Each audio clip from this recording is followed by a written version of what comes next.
Imagine un instant que tu observes une pièce remplie de personnes. Tu regardes autour de toi, tu laisses ton regard se poser doucement sur chacun. Et presque immédiatement, sans que tu puisses vraiment expliquer pourquoi tu remarques certaines femmes, pas parce qu'elles sont les plus bruyantes, pas parce qu'elles cherchent à attirer l'attention, mais précisément parce qu'elles ne le font pas. Il y a en elles quelque chose de stable, quelque chose de posé, une sorte de présence tranquille qui attire le regard sans le réclamer. Et tu te demandes peut-être ce qu'elles ont que les autres n'ont pas. Ce que je voudrais explorer avec toi aujourd'hui, c'est exactement cette question. Parce que la dignité, le respect que l'on inspire, la façon dont les autres nous perçoivent, tout cela ne tient pas à des choses aussi superficielles qu'on le croit souvent. Ce n'est pas une question de vêtements, ce n'est pas une question de beauté physique, ce n'est pas une question d'argent ou de statut social. C'est quelque chose de bien plus profond, c'est une question de comportement, de choix, de conscience de soi, et surtout c'est une question de ce que l'on évite de faire autant que de ce que l'on choisit de faire. Je travaille depuis de nombreuses années avec des hommes et des femmes qui cherchent à mieux se comprendre, à mieux vivre avec eux-mêmes et avec les autres, et j'ai observé au fil du temps des patterns très clairs. Des comportements qui, lorsqu'ils sont présents, érodent lentement mais sûrement le respect que les autres nous accordent. Et des comportements qui, lorsqu'ils sont absents, créent autour de la personne une sorte d'aura naturelle de dignité. Ce que je veux partager avec toi aujourd'hui, ce ne sont pas des règles rigides. Ce ne sont pas des injonctions morales. Je ne suis pas là pour te dire ce que tu dois faire ou ne pas faire. Je suis là pour t'inviter à réfléchir, à regarder certains comportements à la lumière de la psychologie, de l'intelligence émotionnelle et de la sagesse humaine accumulée au fil des générations. Et à te demander doucement, honnêtement, si certains de ces comportements te ressemblent et si tu as envie de changer quelque chose. Alors installe-toi confortablement, prends une respiration.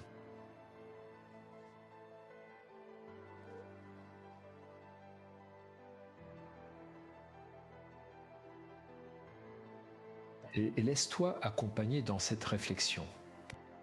Parce que ce que nous allons explorer ensemble aujourd'hui, c'est non seulement ce que les femmes respectées évitent en public, mais aussi ce que ces comportements révèlent de plus profond sur notre rapport à nous-mêmes, sur notre estime de soi, sur notre besoin d'approbation et sur notre capacité à exister pleinement sans avoir besoin que le monde entier nous le confirme. Commençons par quelque chose qui peut sembler anodine, mais qui est en réalité l'une des premières choses que l'on remarque chez une personne, la façon dont elle parle des autres en leur absence. Tu as certainement déjà vécu cette situation. Tu es dans un groupe, une conversation s'engage et quelqu'un commence à parler d'une personne absente. D'abord doucement, presque innocemment, et puis les mots deviennent plus tranchants, les jugements plus sévères, et tout le monde autour rit, approuve ou ajoute sa propre pierre à l'édifice. Je ne vais pas te dire que nous n'avons jamais participé à ce genre de conversation, ce serait mentir. Nous l'avons tous fait à un moment ou à un autre, c'est humain. Mais ce que j'ai observé, c'est que les femmes qui inspirent un respect durable, un respect profond, ne s'y attardent pas. Elles ne font pas de la médisance un sport. Elles ne construisent pas leur image sur la dévaluation des autres. Et sais-tu pourquoi ? Pas uniquement parce que c'est gentil ou moral, mais parce que psychologiquement, lorsque tu parlais négativement des autres, tu envoies un message très clair sur toi-même. Tu dis aux personnes qui t'écoutent que tu es capable de les traiter de la même façon lorsqu'elles ne seront plus là. Tu dis que tu as besoin de diminuer les autres pour te sentir plus grande. Et ça, les gens le ressentent, pas toujours consciemment, mais ils le ressentent. Il y a un phénomène que les psychologues appellent le transfert spontané de traits. Lorsque tu parlais négativement de quelqu'un, les personnes qui t'écoutent associent inconsciemment ces traits négatifs à toi-même. C'est presque paradoxal, mais c'est bien réel. Plus tu critiques, plus tu sembles critique, plus tu juges, plus tu sembles fragile, et moins finalement tu inspires confiance. Les femmes respectées ont compris cela, souvent sans même l'avoir formulé explicitement.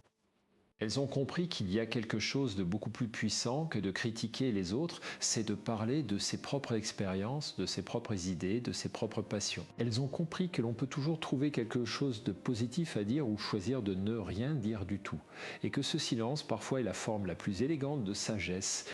Pense à quelqu'un que tu respectes profondément, quelqu'un dont la présence te fait du bien. Est-ce que cette personne passait son temps à critiquer les autres? Est-ce qu'elle commente les défauts de ses amis, de ses collègues, de ses voisins? Probablement pas. Et c'est précisément pour ça que tu la respectes. Parce qu'elle te donne la certitude qu'elle ne te traitera pas ainsi non plus. Passons maintenant à quelque chose d'un peu différent, mais tout aussi révélateur. La façon dont une femme respectée gère ses émotions en public. Et ici, je veux être très clair parce que je ne veux pas être mal compris. Il ne s'agit pas de supprimer ses émotions. Il ne s'agit pas de faire semblant d'être forte quand on est blessé. Il ne s'agit pas de cette vieille injonction toxique qui dit aux femmes de sourire et de se taire. Non. Ce dont je parle, c'est quelque chose de très différent. C'est la capacité à choisir le moment et le lieu pour exprimer ses émotions. C'est ce que les psychologues appellent la régulation émotionnelle. Et c'est une compétence, une vraie compétence qui s'apprend et qui se développe. Laisse-moi te raconter quelque chose. J'ai connu une femme, appelons-la Marie, une professionnelle accomplie, mère de 2 enfants, quelqu'un que tout le monde dans son entourage admirait. Un jour, lors d'une réunion importante au travail, elle a reçu une critique qu'elle a trouvée injuste. Et elle l'était, cette critique, elle était vraiment injuste. Mais au lieu de réagir immédiatement, au lieu de se défendre sur le champ, elle a pris une courte pause, elle a respiré. Elle a dit calmement qu'elle entendait ce qui était dit et qu'elle souhaitait y réfléchir avant de répondre. Plus tard, elle m'a dit que c'était l'une des choses les plus difficiles qu'elle ait jamais faites. Parce qu'à l'intérieur, elle bouillait. Elle voulait se défendre, elle voulait crier que c'était injuste. Mais elle avait appris au fil des années que réagir dans la chaleur de l'émotion en public, rarement, ça sert bien. Et que prendre ce temps, ce petit espace entre le stimulus et la réponse, c'est là que réside notre liberté. C'est là que réside notre dignité. Ce que les femmes respectées évitent, ce n'est pas d'avoir des émotions. C'est de laisser leurs émotions les gouverner dans des contextes où cela les dessert. Et la différence est immense parce que l'une est une répression, l'autre est une maîtrise. L'une est une souffrance, l'autre est une force. Et cette capacité à réguler ses émotions, elle envoie un message très puissant aux autres. Elle dit « je suis quelqu'un de stable, je suis quelqu'un sur qui on peut compter, je ne vais pas exploser à la première difficulté » et ça c'est quelque chose qui inspire naturellement le respect, pas la peur, pas l'admiration forcée. Mais un respect authentique, profond, durable. Si ce contenu t'aide à réfléchir, pense à laisser un like et à t'abonner pour continuer à apprendre ensemble. Ça m'aide vraiment à continuer ce travail. Parlons maintenant d'un comportement qui est peut-être le plus subtil de tous, mais aussi l'un des plus révélateurs, le besoin de validation externe. Et je veux aborder cela avec beaucoup de douceur parce que c'est quelque chose que nous avons tous à des degrés divers. Le besoin d'être approuvé, le besoin d'être aimé, le besoin que les autres nous confirment que nous sommes bien, que nous sommes belles, que nous sommes intelligentes, que nous faisons les bons choix. Ce besoin est humain, il est naturel et il a ses racines dans notre enfance, dans nos premières relations, dans la façon dont nous avons appris à nous percevoir à travers le regard des autres. Mais lorsque ce besoin devient excessif, lorsqu'il gouverne nos comportements en public, il crée quelque chose de très particulier. Il crée une fragilité visible. Une fragilité que les autres perçoivent même sans pouvoir la nommer. Tu as peut-être observé cette dynamique. Une femme qui cherche constamment à savoir si elle a bien fait. Qui pose des questions non pas par curiosité sincère, mais pour entendre que oui, elle a raison, que oui, elle est bien. Qui change d'opinion au gré des réactions des autres. Qui s'habille, parle, se comporte en fonction de ce qu'elle pense que les autres veulent voir. Et il y a quelque chose de touchant dans cela, vraiment, parce que derrière ce comportement, il y a souvent une blessure. Une blessure ancienne, un manque d'amour, une validation qui n'est jamais venue de là où elle aurait dû venir. Et je ne dis pas cela pour rouger, je le dis pour comprendre. Mais la réalité psychologique, c'est que plus on cherche la validation à l'extérieur, moins on la trouve vraiment. Parce que la validation externe ne remplit jamais complètement le vide intérieur. Elle soulage momentanément, puis le vide revient et il faut en chercher davantage. C'est un cycle sans fin. Les femmes respectées ont d'une façon ou d'une autre trouvé un ancrage intérieur. Elles ont développé ce que les psychologues appellent l'estime de soi inconditionnelle. Une estime qui ne dépend pas de la performance, pas du regard des autres, pas du succès ou de l'échec. Une estime qui dit simplement « je suis valable, je suis suffisante », pas parce que j'ai réussi ceci ou cela, mais parce que j'existe. Et cette stabilité intérieure, elle se voit, elle se ressent. Elle crée autour de la personne une sorte de champ magnétique tranquille. Les gens sont attirés vers elle, non pas parce qu'elle cherche à les attirer, mais précisément parce qu'elle n'en a pas besoin. Je me souviens d'une conversation que j'ai eue avec une femme lors d'un atelier. Elle m'a dit quelque chose que je n'ai jamais oublié. Elle m'a dit, le jour où j'ai arrêté d'avoir besoin que les autres m'approuvent, j'ai commencé à vraiment exister. Et j'ai trouvé ça tellement juste, tellement profond dans sa simplicité. Parce que c'est exactement ça. Tant que nous avons besoin de l'approbation des autres pour nous sentir bien, nous ne vivons pas vraiment notre vie. Nous vivons la vie que nous pensons que les autres veulent nous voir vivre. Et il y a une différence fondamentale entre ces deux choses. Continuons notre exploration. Il y a un autre comportement que les femmes respectées évitent soigneusement en public. Et c'est ce que j'appellerais le théâtre de la victimisation. Je veux être très précis ici parce que ce sujet demande une grande nuance. Il y a des situations où une femme est réellement victime de violence, d'injustice, de discrimination. Et dans ces cas-là, parler, s'exprimer, demander de l'aide, c'est non seulement légitime, c'est nécessaire. Ce dont je parle, c'est quelque chose de différent. C'est l'habitude de se présenter systématiquement comme victime des circonstances, des autres, de la vie en général. C'est la tendance à utiliser la souffrance comme monnaie sociale. À chercher la sympathie non pas pour guérir, mais pour exister, pour être vue, pour être importante. Et encore une fois, derrière ce comportement, il y a presque toujours une vraie douleur, un vrai besoin d'être entendu, un vrai manque. Mais la façon dont ce besoin s'exprime crée l'effet inverse de celui recherché. Au lieu d'attirer la compassion durable, elle attire d'abord la sympathie, puis l'épuisement, puis la distance. Les gens autour d'une personne qui se victimise constamment finissent par se sentir impuissants. Ils ne savent plus quoi dire, quoi faire. Ils ont l'impression que rien n'est jamais assez. Et progressivement, ils s'éloignent non par cruauté, mais par un mécanisme naturel de protection. Les femmes respectées, elles ont appris à distinguer l'expression authentique de la souffrance de l'instrumentalisation de cette souffrance. Elles peuvent dire « je souffre, j'ai besoin d'aide » sans pour autant faire de leur souffrance leur identité principale. Elles ont compris qu'on peut traverser des épreuves difficiles sans se définir par ces épreuves. Qu'on peut être blessé sans être cassé. Qu'on peut avoir besoin de soutien sans en faire une exigence permanente. Et cette distinction, elle est fondamentale. Parce qu'elle parle de notre rapport à notre propre histoire. Est-ce que nous sommes les auteurs de notre vie ou est-ce que nous en sommes les victimes? Est-ce que nous choisissons, même dans les contraintes, même dans la douleur, ou est-ce que nous subissons? Ce n'est pas une question de volonté, c'est une question de perspective. Et cette perspective, elle peut changer. Elle change souvent, et quand elle change, tout change avec elle. Si ce que tu écoutes résonne en toi, pense à t'abonner pour ne manquer aucun épisode. Chaque semaine, nous explorons ensemble des thèmes qui touchent à ce que nous sommes vraiment. Abordons maintenant quelque chose que je trouve particulièrement fascinant du point de vue psychologique. La façon dont les femmes respectées se comportent face à la compétition, et plus précisément ce qu'elles évitent de faire quand elles se trouvent en présence d'autres femmes. Il y a un phénomène que l'on observe souvent et qui est à la fois triste et compréhensible. C'est la tendance à diminuer les autres femmes pour se sentir plus grandes. À critiquer leur apparence, leur choix, leur façon de s'habiller, d'élever leurs enfants, de gérer leur carrière, comme si le succès ou la beauté d'une autre femme était une menace pour soi-même. D'où vient cette dynamique? Elle vient en grande partie de la façon dont les femmes ont été socialisées. Pendant des siècles, les ressources étaient rares pour elles. L'accès à la sécurité, au statut, à la reconnaissance passait souvent par la compétition pour l'attention des hommes, pour les races disponibles dans les sphères de pouvoir. Et cette compétition a créé des réflexes, des habitudes, des façons de se voir les unes et les autres qui persistent encore aujourd'hui. Mais les femmes qui inspirent le plus de respect ont transcendé cette dynamique. Elles ont compris quelque chose d'essentiel. Le succès des autres ne diminue pas le leur. La beauté d'une autre ne les rend pas moins belles. L'intelligence d'une autre ne les rend pas moins intelligentes. Il n'y a pas une quantité fixe de valeurs dans le monde que les femmes se disputent. Il y en a assez pour tout le monde. Et quand une femme opère depuis cette perspective d'abondance plutôt que de rareté, quelque chose de magnifique se produit, elle devient capable de célébrer les autres, de les encourager sincèrement, de se réjouir de leur succès. Et paradoxalement, c'est précisément ce comportement qui l'élève aux yeux de tous. Parce que la générosité authentique, la vraie générosité qui ne cherche rien en retour, c'est l'une des choses les plus rares et les plus admirées dans notre monde. J'ai connu une femme, une chef d'entreprise, qui avait cette qualité extraordinaire. Chaque fois qu'une de ses collaboratrices réussissait quelque chose, elle le célébrait publiquement, sincèrement, avec enthousiasme.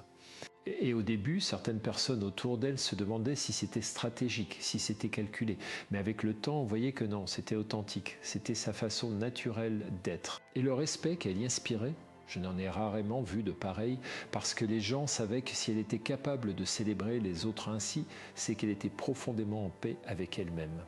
Parlons maintenant de quelque chose d'un peu plus concret, de plus quotidien.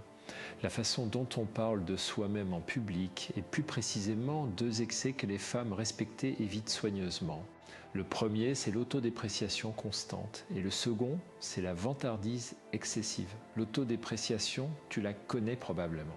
C'est cette habitude de minimiser ses propres accomplissements, de se critiquer avant que les autres ne le fassent, de dire « Oh, ce n'est pas grand-chose, ou j'aurais pu faire mieux, ou je ne suis pas vraiment experte en... » C'est là. Souvent, c'est la part d'une intention bonne. On ne veut pas paraître prétentieux, on veut être modeste, on veut que les autres se sentent à l'aise. Mais voici ce qui se passe réellement quand on se déprécie constamment. On apprend aux autres à nous sous-estimer. On leur dit en quelque sorte que notre propre évaluation de nous-mêmes est basse et que la leur peut l'être aussi. Et progressivement, les gens prennent notre parole pour argent comptant. Ils commencent à nous voir comme nous nous voyons, ou plutôt comme nous leur disons de nous voir. À l'opposé, la vantardise excessive crée une autre dynamique problématique. Quand quelqu'un parle constamment de ses succès, de ses accomplissements, de ce qu'il fait, de qui il connaît, cela crée une distance. Les gens se sentent diminués en comparaison ou ils perçoivent un besoin de reconnaissance qui les met mal à l'aise. Et là encore, l'effet est inverse à celui recherché. Les femmes respectées ont trouvé un équilibre délicat entre ces deux extrêmes. Elles peuvent parler de leurs accomplissements avec confiance et sans fausse modestie, mais sans avoir besoin de les exhiber. Elles peuvent reconnaître leurs qualités sans les diminuer, mais sans les amplifier non plus. Elles parlent d'elles-mêmes comme elles parleraient d'une amie qu'elles aiment et respectent. Avec bienveillance, avec honnêteté, avec une juste mesure. Et cette façon d'être, elle est directement liée à l'estime de soi. Une estime de soi saine, c'est précisément ça, ce n'est pas se croire supérieur aux autres. Ce n'est pas se croire inférieur, c'est se voir avec clarté, avec bienveillance et avec une certaine stabilité qui ne dépend pas de l'humeur du jour ou du regard des autres. Si ce contenu t'est utile, je t'invite à le partager avec une femme dans ta vie qui pourrait en avoir besoin. Et pense à t'abonner pour ne rien manquer de nos prochains épisodes. Voici quelque chose dont on parle moins souvent, mais qui me semble absolument fondamental. La façon dont les femmes respectées gèrent leur espace physique en public. Et je ne parle pas seulement de la posture, même si la posture est importante. Et je parle de quelque chose de plus large, de la façon dont elles occupent l'espace, de la façon dont elles se déplacent, de la façon dont elles s'assoient, dont elles parlent, dont elles écoutent. Il y a une tendance que j'ai observée chez beaucoup de femmes et qui est profondément liée à la socialisation. C'est la tendance à se faire petite, à prendre le moins de place possible, à parler doucement pour ne pas déranger, à s'excuser d'exister. Tu connais peut-être ce sentiment. Ces réflexes de reculer quand quelqu'un s'approche, de baisser la voix quand on a quelque chose d'important à dire, de commencer ses phrases par « je suis désolé de déranger », mais ce comportement est le reflet d'une croyance profonde, souvent inconsciente, qui dit que l'on n'a pas vraiment le droit d'être là, que l'on doit mériter sa place, que l'on doit se faire oublier pour être accepté. Les femmes respectées, elles, ont une relation différente à l'espace. Elles n'envahissent pas l'espace des autres de façon agressive, mais elles occupent pleinement leur propre espace. Elles s'assoient en se tenant droite, non pas par rigidité, mais par une sorte de dignité naturelle. Elles parlent avec une voix qui porte, non pas pour dominer, mais pour être entendues. Elles marchent comme si elles avaient le droit d'être là où elles vont, parce qu'elles l'ont. Et il y a quelque chose de fascinant dans la recherche sur le langage corporel. Les études montrent que notre posture ne reflète pas seulement notre état intérieur, elle le crée aussi. Quand on se tient droit, quand on occupe pleinement son espace, quand on maintient un contact visuel confiant, on se sent différemment et les autres nous perçoivent différemment. C'est un cercle vertueux. Je ne dis pas que tu dois te transformer en quelqu'un d'autre. Je dis que peut-être il y a une version de toi qui prend un peu plus de place, qui parle un peu plus fort, qui s'excuse un peu moins, et que cette version de toi mérite d'exister. Elle mérite d'être vue. Abordons maintenant quelque chose qui touche à la façon dont nous gérons les conflits en public, parce que les conflits ils arrivent dans la vie professionnelle, dans la vie familiale, dans les relations amicales. Et la façon dont on les gère en public dit énormément sur qui nous sommes. Il y a deux réactions extrêmes que les femmes respectées évitent soigneusement. La première, c'est la confrontation publique agressive. C'est régler ses comptes en public, humilier l'autre devant des témoins, élever la voix, perdre le contrôle de ses émotions dans un contexte où cela est inapproprié. Ce type de comportement, même quand il est motivé par une vraie injustice, finit presque toujours par desservir celle qui l'adopte, parce que les gens retiennent la forme, pas seulement le fond. Et la forme, ici, c'est la perte de contrôle. La seconde réaction extrême à éviter, c'est le silence total, la soumission, l'absence de toute réaction face à quelque chose d'injuste. Parce que là aussi, on envoie un message, on dit que l'on peut être traité ainsi sans conséquence, et progressivement, on perd le respect des autres, et parfois aussi le respect de soi-même. Les femmes respectées ont trouvé une troisième voie. Elles savent dire non, elles savent exprimer leur désaccord, mais elles choisissent comment, quand et dans quel contexte le faire. Elles privilégient les conversations privées pour les désaccords importants, elles utilisent un langage qui exprime leurs ressentis sans attaquer l'autre. Elles maintiennent leur calme, non pas parce qu'elles n'ont pas d'émotions, mais parce qu'elles ont appris à les canaliser. Et cette capacité à gérer les conflits avec grâce, c'est l'une des compétences les plus précieuses qu'une personne puisse développer, parce que les conflits font partie de la vie. On ne peut pas les éviter, mais on peut choisir la façon dont on y répond. Et cette façon de répondre, elle définit en grande partie la qualité de nos relations et le respect que nous inspirons. Il y a une autre dimension que je voudrais explorer avec toi, et c'est la relation des femmes respectées avec le temps, et plus précisément avec la ponctualité et le respect du temps des autres. Ce peut sembler un détail, mais c'est en réalité révélateur de quelque chose de beaucoup plus profond. Quand quelqu'un arrive systématiquement en retard, quand il annule au dernier moment, quand il fait attendre les autres sans s'en excuser vraiment, il envoie un message implicite. Il dit que son temps est plus précieux que celui des autres. Il dit que les engagements qu'il prend ne sont pas vraiment contraignants pour lui. Et progressivement, les gens autour de lui apprennent à ne pas compter sur lui, à ne pas lui faire confiance, à ne pas le respecter vraiment. Les femmes respectées comprennent que la ponctualité est une forme de respect. Que tenir ses engagements est une forme d'intégrité, que lorsqu'on dit « je serai là », on honore sa parole. Et cette cohérence entre ce que l'on dit et ce que l'on fait, c'est l'une des bases les plus solides du respect durable. Ce n'est pas une question de rigidité, il y a des imprévus. La vie est imprévisible. Mais il y a une différence entre l'imprévu occasionnel et le manque de respect systématique du temps des autres. Et les femmes qui inspirent le respect ont compris cette différence. Elles s'organisent, elles anticipent. Elles communiquent quand quelque chose change et les gens autour d'elles savent qu'elles peuvent compter sur leurs paroles. Si ce contenu résonne avec toi, pense à laisser un commentaire pour me dire ce qui t'a le plus touché. Et si tu n'es pas encore abonné, c'est le moment de le faire pour ne rien manquer. Parlons maintenant de quelque chose qui peut être l'une des choses les plus difficiles à maîtriser. La façon dont on réagit aux critiques en public, parce que les critiques, elles font mal, même quand elles sont constructives, même quand elles sont justifiées. Il y a quelque chose dans la critique qui touche à notre identité, à notre valeur, à notre besoin d'être accepté. Et la réaction naturelle, instinctive, c'est de se défendre, de contre-attaquer, de minimiser la critique ou à l'opposé de s'effondrer, de prendre la critique comme une confirmation de toutes nos peurs sur nous-mêmes.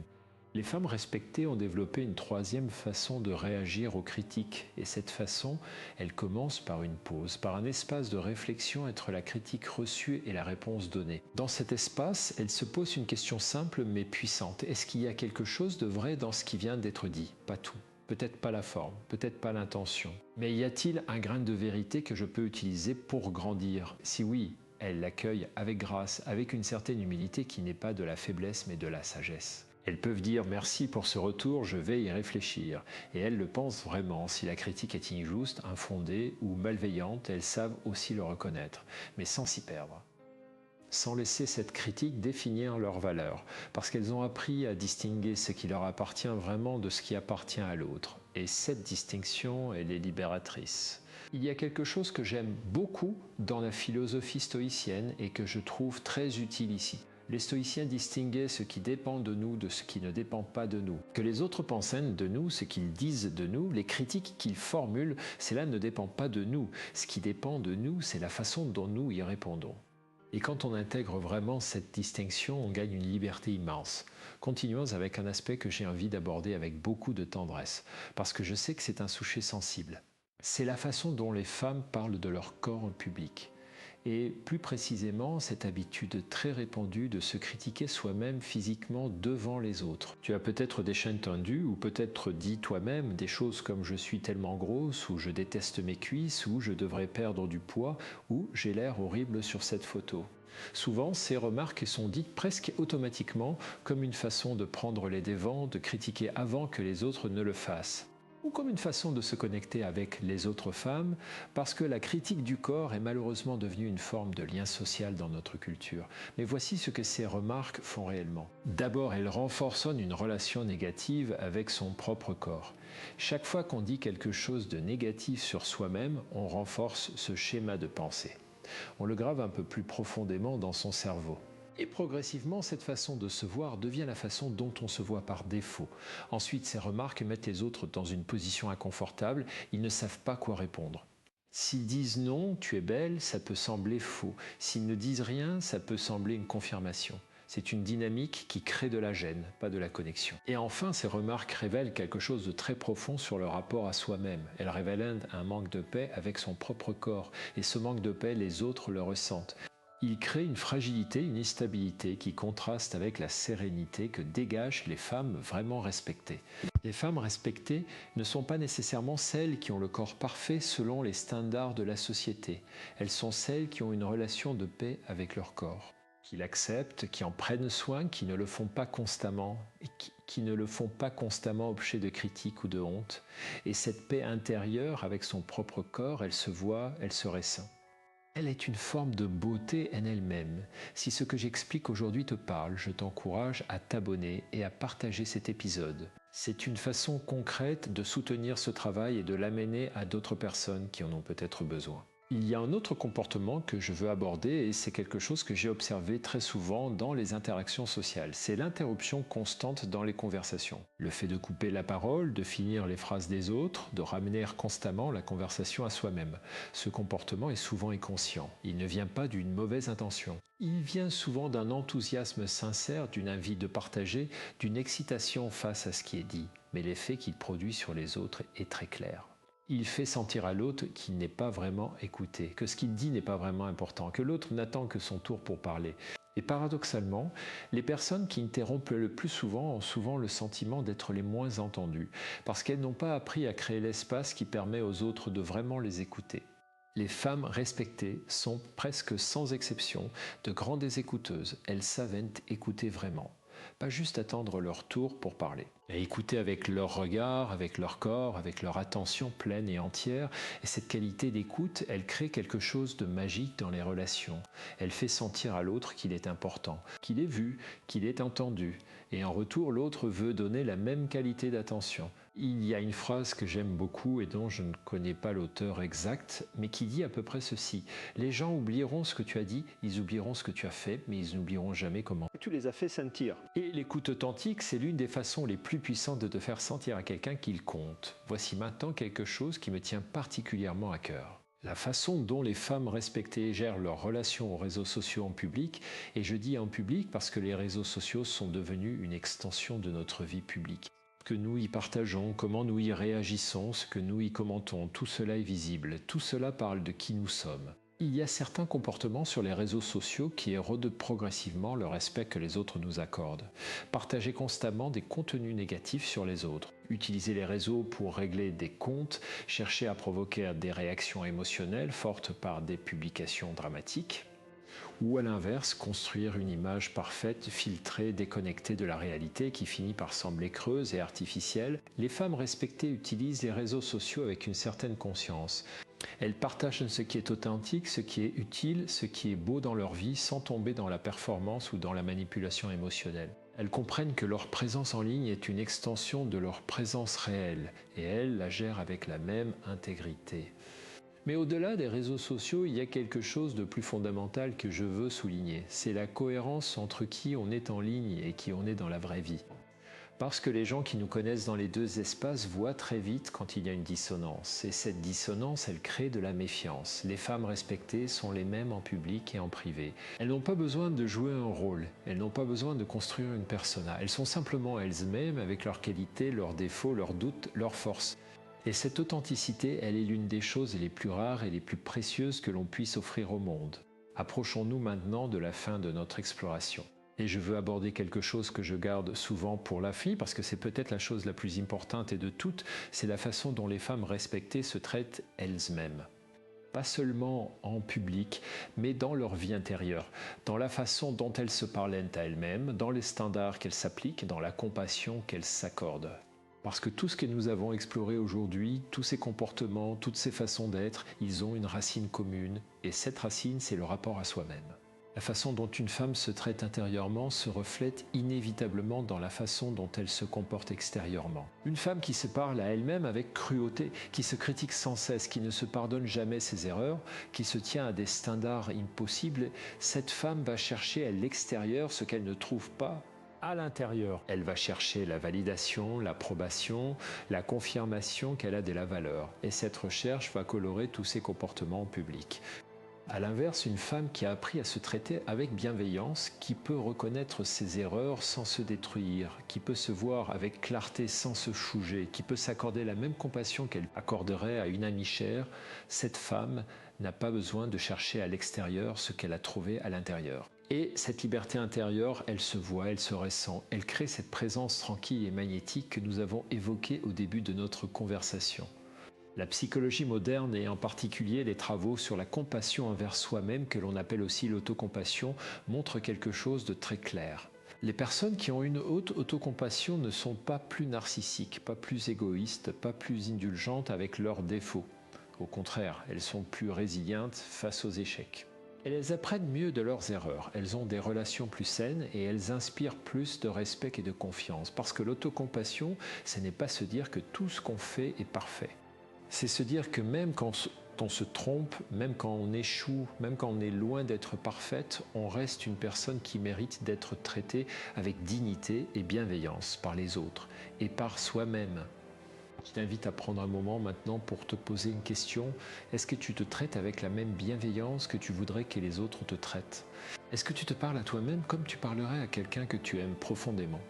Et si la réponse est non, est-ce que tu serais prête à commencer à changer ça? Pas tout de suite, pas parfaitement, mais doucement, progressivement, avec patience, parce que c'est là que tout commence, pas dans les comportements extérieurs, pas dans les techniques de communication, pas dans les stratégies pour impressionner les autres. Tout commence dans ce rapport intime, silencieux quotidien que tu as avec toi-même. Et si tu travailles sur ça, tout le reste suit naturellement. Si ce contenu t'a accompagné jusqu'ici, c'est que quelque chose en toi cherche à grandir, à évoluer, à devenir une version plus authentique de toi-même, et c'est quelque chose de beau. C'est quelque chose qui mérite d'être célébré. Avant de conclure, je veux récapituler brièvement les grandes idées que nous avons explorées ensemble aujourd'hui, parce que les répéter, c'est les ancrer. Et les ancrer, c'est les rendre disponibles pour ta vie quotidienne. Nous avons parlé de la médisance et de comment les femmes respectées évitent de construire leur image sur la dévaluation des autres. Nous avons parlé de la régulation émotionnelle et de la différence entre supprimer ses émotions et choisir le moment et le lieu pour les exprimer. Nous avons exploré le besoin de validation externe et comment l'ancrage intérieur crée une présence naturellement respectée. Nous avons abordé la victimisation et la différence entre exprimer authentiquement sa souffrance et en faire son identité principale. Nous avons parlé de la compétition entre femmes et de comment la générosité authentique élève plutôt qu'elle ne diminue. Nous avons exploré la façon de parler de soi-même, entre autodépréciation et vantardise et l'équilibre sain qui existe entre les deux. Nous avons parlé de l'espace physique et du droit à exister pleinement sans s'excuser d'être là. Nous avons abordé la gestion des conflits et la troisième voie entre l'agression et la soumission. Nous avons parlé du respect du temps des autres comme forme d'intégrité et de considération. Nous avons exploré la réaction aux critiques et la capacité à les accueillir avec grâce sans s'y perdre. Nous avons parlé du rapport au corps et de la paix intérieure comme forme de beauté authentique. Nous avons abordé l'écoute et comment la qualité de notre attention crée des connexions profondes. Nous avons parlé des réseaux sociaux et de l'authenticité comme fondement du respect durable. Et enfin, nous avons exploré le rapport à soi-même, l'autocompassion comme racine de tout le reste. Ce sont beaucoup de choses et je ne t'invite pas à tout changer en même temps. Ce serait impossible et ce serait épuisant. Je t'invite plutôt à choisir une chose, une seule. Celle qui résonne le plus avec toi en ce moment. Celle qui touche quelque chose en toi que tu reconnais, que tu voudrais transformer doucement et commence là. Avec patience, avec bienveillance envers toi-même. Parce que la croissance personnelle n'est pas une course, c'est un chemin et chaque pas, même le plus petit, a de la valeur. Je voudrais terminer avec une pensée qui me tient à cœur. Le respect que nous inspirons aux autres n'est pas quelque chose que nous pouvons forcer, manipuler ou construire artificiellement. Il est le reflet naturel de qui nous sommes vraiment, de la façon dont nous nous traitons et dont nous traitons les autres, de la cohérence entre nos valeurs et nos comportements, de notre capacité à être présent, authentique et en paix avec nous-mêmes. Et la bonne nouvelle, c'est que tout cela peut se cultiver, tout cela peut se développer, pas en une nuit, pas sans effort, mais progressivement avec de la conscience, de la pratique et de la bienveillance. Tu peux devenir la femme qui inspire ce respect naturel, pas parce que tu seras parfaite, mais parce que tu seras pleinement toi-même. Et c'est peut-être la chose la plus courageuse et la plus belle qu'une femme puisse faire dans ce monde, être simplement pleinement, authentiquement elle-même. Merci de m'avoir accompagné jusqu'ici. Merci pour ta présence, pour ton attention, pour l'ouverture avec laquelle tu as accueilli ces réflexions.